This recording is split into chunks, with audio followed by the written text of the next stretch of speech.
കഴിക്കാനെടുക്കട്ടെ? ഞാൻ മറൈൻ ഡ്രൈവിൽ നിന്ന് നല്ല കിടിലം മട്ടൻ ബിരിയാണി കഴിച്ചു.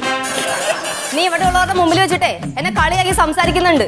വന്നിട്ട് 2 വെള്ളിയാഴ്ച ആയില്ലല്ലോ, കിടന്ന് ചൊറിയണം എന്തിനെ? നീ വീട്ടിലെ ആരെങ്കിലും ആയിട്ട് കൊമ്പ് കോർത്താ? ആർക്കൊക്കെ വേണ്ടി എന്തൊക്കെ നല്ല കാര്യം ചെയ്താലും അവസാനം ലച്ചു പുറത്ത്. ഇവിടെ എന്തോ ഒരു വള്ളി നടന്നിട്ടുണ്ട്. അല്ലെങ്കിൽ ലച്ചുവിനെ ഈയിടെ ഇച്ചിരി ഭരണം കൂടുതലാ.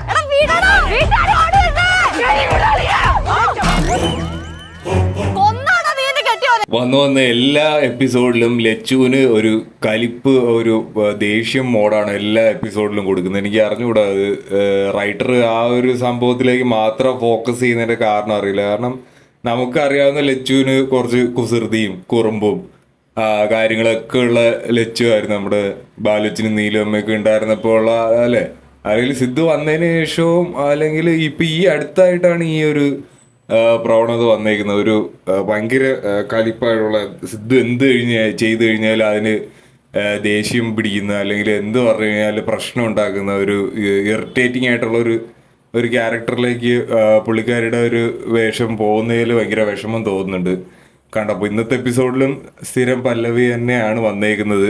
പുള്ളിക്കാരി ദേഷ്യം പിടിച്ച് അവസാനം സിദ്ധുവിനെ കേശു വന്ന് തള്ളിയിടുന്നത് ഒരു നല്ലൊരു ഫണ്ണി എപ്പിസോഡ്, അല്ലെങ്കിൽ വേറെ നമ്മൾ ഒരുപാട് കാര്യങ്ങൾ പറഞ്ഞിട്ടുണ്ടായിരുന്നു.